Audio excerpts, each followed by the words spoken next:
आज हम आपको लीनियर प्रोग्रामिंग में ट्रांसपोर्टेशन प्रॉब्लम दिखाएंगे कैसे सॉल्व की जाती है।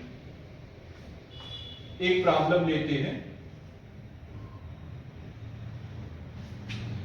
प्रॉब्लम कुछ इस प्रकार से है कि एक मैन्युफैक्चरर है, उसके दो प्लांट्स हैं और उन प्लांट्स में सर्टेन कमोडिटी जो है बनती है, उनकी अपनी अपनी कैपेसिटी है। 3 डिपो दे रखे गए हैं जहां पर सप्लाई होनी है जो कमोडिटी है, जिनकी वीकली रिक्वायरमेंट भी हमको गिवन है। तो हमको इस प्रॉब्लम को लीनियर प्रोग्रामिंग में इसको पहले फॉर्मुलेट करना है और उसके बाद उसको हमें सॉल्व करना है जिससे कि मिनिमम हमारी कॉस्ट आए फॉर द ट्रांसपोर्टेशन। तो मैं क्वेश्चन को शुरू करता हूं, आप देखिएगा। हम लोगों को गिवन है एक मैन्युफैक्चरर है, उसके दो प्लांट्स हैं। एक प्लांट का नाम एम है और एक प्लांट का नाम एन है। ये 8 यूनिट पर वीक बना लेता है और ये 6 यूनिट पर वीक बनाता है।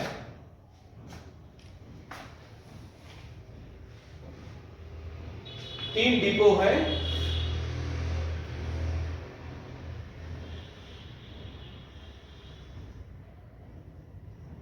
D1, D2, D3। इन डिपो की वीकली रिक्वायरमेंट है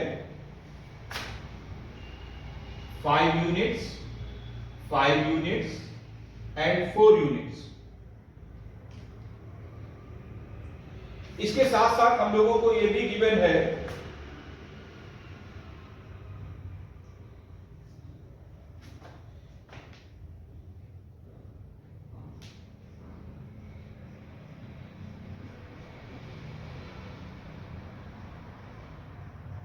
ट्रांसपोर्टेशन कॉस्ट, ये गिवन है जो कि मैं इस टेबल पर लिख रहा हूं।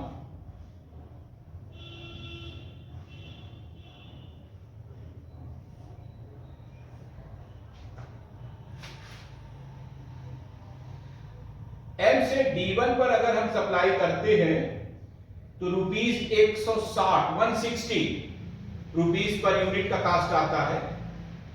D2 पर सप्लाई करते हैं तो ₹100 पर यूनिट का कास्ट आता है और D3 में सप्लाई करते हैं तो ₹150 पर यूनिट का कास्ट आता है। इसी प्रकार से अगर N से D1 पे सप्लाई करते हैं तो ₹100 पर यूनिट का कास्ट आएगा, इसमें ₹120 का और इसमें ₹100।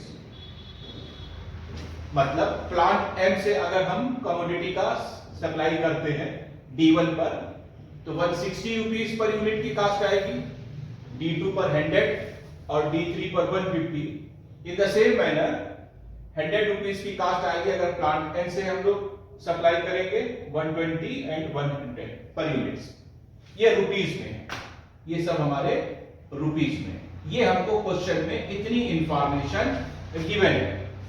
एक बार फिर से क्वेश्चन को समराइज कर रहा हूं, ध्यान से देख सुनिएगा। दो प्लांट्स हैं जिनकी कैपेसिटी है 8 यूनिट और 6 यूनिट। 3 डिपो हैं जिनकी वीकली रिक्वायरमेंट 4 यूनिट्स हैं और ये हमें कॉस्ट गिवन है अगर प्लांट से इन डिपो को हम सप्लाई करते हैं। तो इसको हमें फार्मूलेशन करना, देखिए कैसे का फार्मूलेशन करते हैं, इसको देखिएगा। मान लीजिए हमने X यूनिट इससे सप्लाई की,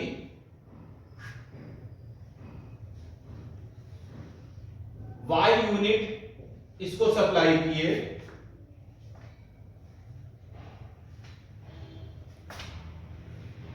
तब हम लोगों को D3 पे जो सप्लाई होगी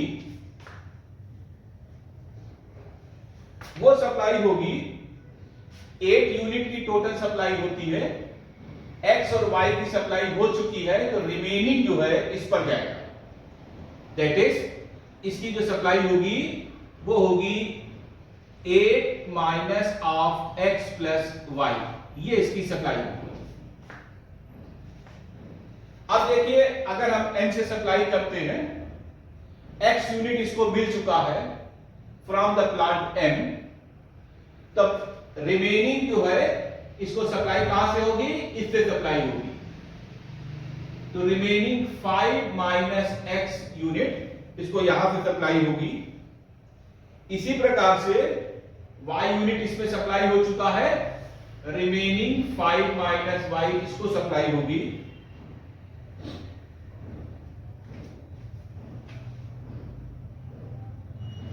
इसको 8 minus x plus y unit की सप्लाई हो चुकी है, 4 में से इसको माइनस कर ले, 4 माइनस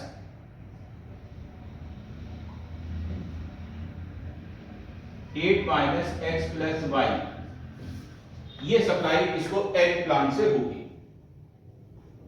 इस प्रकार से एक डायग्राम आप बना सकते हैं। अब इसकी जो कास्ट दे रखी गई है वो आप यहां पर लिख ले। अगर हम m प्लांट्स को देखते हैं तो 160, 100 और 150, 160 रुपीस, 100 रुपीस और 150 रुपीस। अगर हम n प्लांट से सप्लाई लेते हैं तो 100 रुपीस, 120 रुपीस और 100 रुपीस। अब हम लोग फंक्शन बनाएंगे जिसका हमको मैक्सिमम मिनिमम देखना है।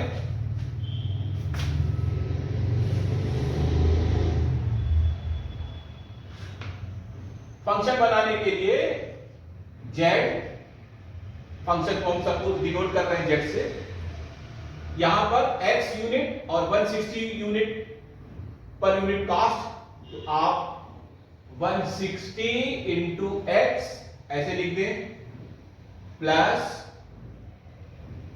y into 100 plus 150 into 8 minus x plus y plus ये वाला 100 into 5 minus x plus 120 into 5 minus y plus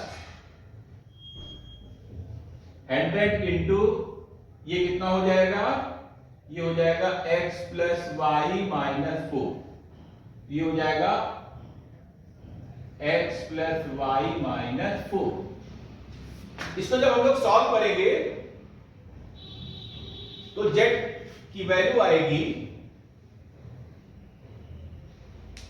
10 times of x minus 7y plus 190। ये हमारा फंक्शन बन गया जिसको हमें वैल्यू निकालनी है मैक्सिमम मिनिमम, क्योंकि कास्ट प्रॉब्लम है तो हमको मिनिमम देखना होगा। अब हम लोग कांस्टेंट देखेंगे। कांस्टेंट मतलब क्या कंडीशंस है उनको देखेंगे।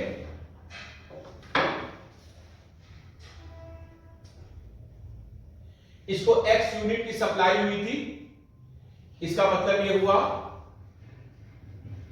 x की वैल्यू इतनी होगी। इसको y यूनिट की सप्लाई हुई थी, इसका मतलब ये हुआ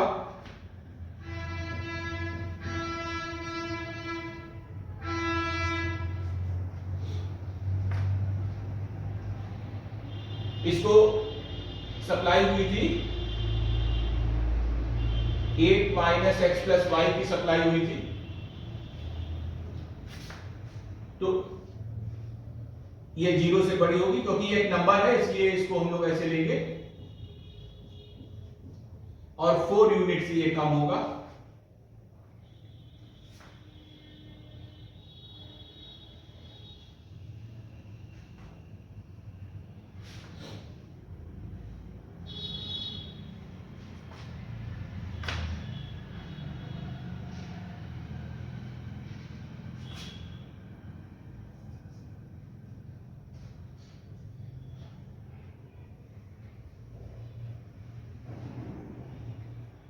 यहां से इस जगह से देखिएगा दो रिलेशन मिलेंगे, दो इनइक्वालिटीज मिलेंगी। अगर हम इसको लेते हैं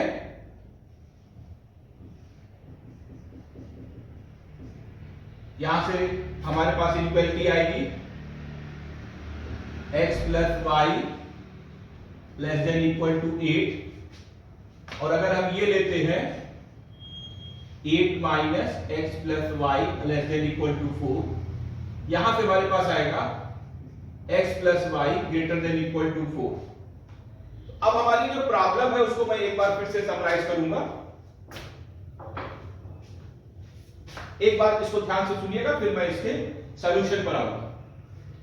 क्वेश्चन ये बोलता था कि किसी मैन्युफैक्चरर के पास दो प्लांट्स हैं जिनकी कैपेसिटी 8 यूनिट और 6 यूनिट है। हमारे पास 3 डिपोज हैं जिनकी वीकली रिक्वायरमेंट है 554 यूनिट। हमको कास्ट गिवन थी, अगर M से हम सप्लाई करते हैं इन डिपो पर 160 rupees per unit, 100 rupees per unit और 150 रुपीज पर यूनिट कास्ट आती थी। अगर हम N से सप्लाई करते हैं तो कास्ट आती थी 100, 120 एंड 100 रुपीज पर यूनिट हमारी कास्ट आती थी। तो इसको पहले हम लोगों ने फार्मूलेट करने के लिए कोशिश की।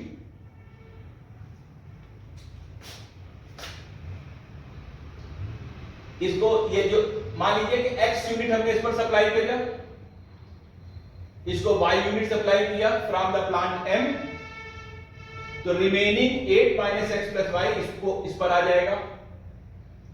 अब इस पर 5 यूनिट की रिक्वायरमेंट थी, x यूनिट सप्लाई हो गया तो रिमेनिंग 5 माइनस एक्स इस पर आ जाएगा। सिमिलरली रिमेनिंग 5 माइनस वाई इस पर आ जाएगा। इसको 4 यूनिट की रिक्वायरमेंट थी, 8 माइनस एक्स प्लस वाई की सप्लाई हो चुकी है तो रिमेनिंग इससे आ जाएगी। ये इनकी रेस्पेक्टिव कास्ट होगी। अब हम इसको इससे मल्टीप्लाई करके सबको सम करके लिखेंगे तो ये हमारा z बन जाएगा। इसके बाद आपको मालूम है कि x जो है 5 से पॉजिटिव नंबर होगा और लेस देन इक्वल टू 5 होगा। सिमिलरली y भी हमारा ऐसा होगा क्योंकि इसकी 5 यूनिट है, और ये जो है ये 0 से बड़ा होगा और 4 से, यहां 4 है लेस देन इक्वल टू 4, तो यहां से हमको ये कंडीशंस मिलकर आती है। तो फाइनली जो है हम लोगों का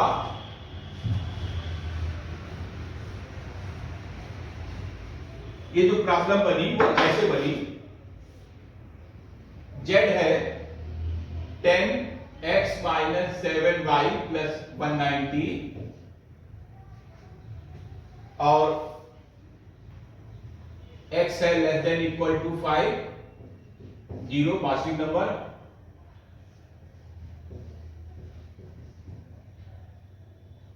x plus y greater than equal to 4 और x plus y less than equal to 8। ये हमारा फार्मूलेशन हमारा तैयार है। अब हम लोग इसको सॉल्व करेंगे by the help of linear diagram. देखिए कैसे सॉल्व करते हैं।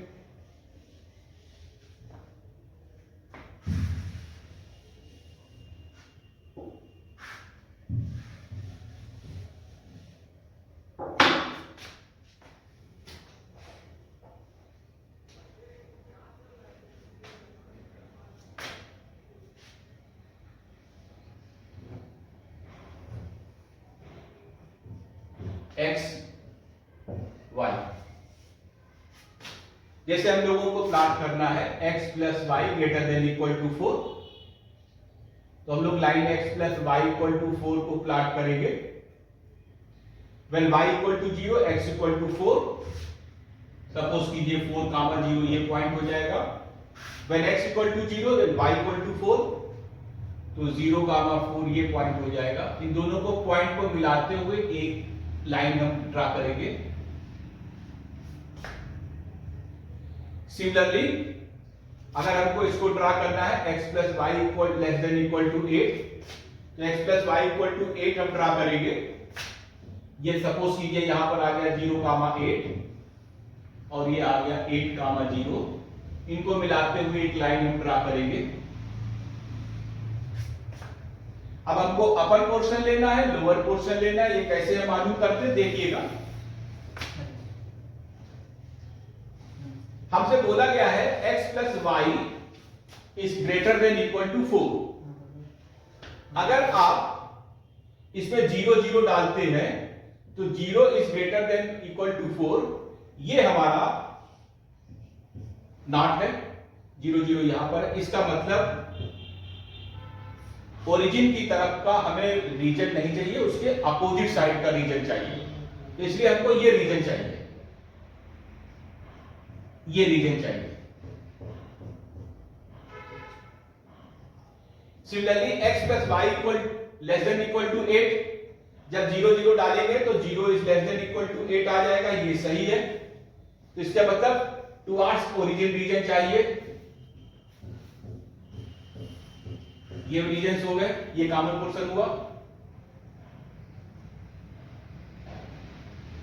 इसके बाद हमारे पास दूसरा है कांस्टेंट x इक्वल टू 5 वाली लाइन ये निकाल लीजिए, x इक्वल टू 5 और y इक्वल टू 5, इसको भी आप ऐसे निकाल लीजिए। 4 से 5 के बीच में ये निकल के आ जाएगा। ये y इक्वल टू 5 वाली लाइन हो गई। ये नीचे होगा और ये इस साइड के पोर्शन होंगे।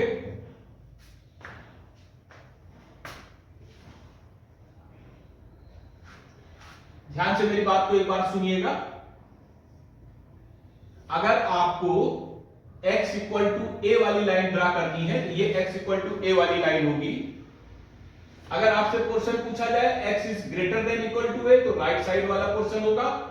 अगर पूछा जाए x is less than equal to a, तो ये लेफ्ट हैंड साइड वाला पोर्शन होगा। Similarly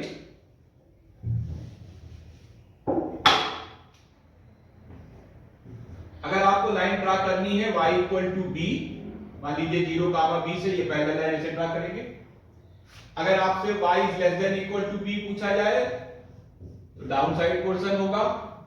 y greater than equal to b पूछा जाए तो ये अपवर्ड वाला पोर्शन होगा। तो इस प्रकार से हमारे पास जो पॉइंट आए वो ये पॉइंट आए। एक ये है, एक ये है, एक ये है 0,5, 0,4, 0,8, ये एक ये पॉइंट है, एक ये पॉइंट। ये पॉइंट होगा 5,3, ये पॉइंट था 3,5। इन सभी पॉइंटों को, ये जो पॉइंट निकल कर आए हैं, ये वाला, ये वाला, ये वाला, इन सभी पॉइंटों को जो हमारा फंक्शन है z equal to 10x minus 7y और प्लस 190, इस पर हम इसको सब्स्टिट्यूट कर देंगे और z की वैल्यू निकाल कर देखेंगे किस पर हमारी मिनिमम वैल्यू आई। तो जब आप ये वैल्यू प्लॉट करेंगे तो z की मिनिमम वैल्यू मिलती है एट 0,5 पर और ये वैल्यू आती है 1550। ये वैल्यू निकल कर आती है। इसका मतलब ये हुआ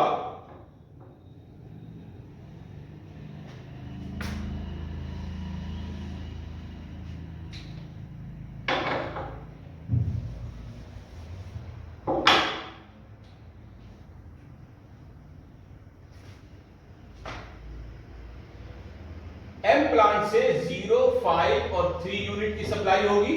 जो हम लोगों ने वहां पर वैल्यूज बनाई थी उसमें ये वैल्यू जानेंगे कांस्टेंट में। और B1, B2, B3 पर और एन प्लांट पे सप्लाई होगी 5, 0, 1 की D1, D2, D3 यूनिट। ये सप्लाई निकल कर आएगी, ये हमारा आंसर होगा। मेरे ख्याल से आपको थोड़ा समझ में आया होगा। आज इतना ही रखते हैं।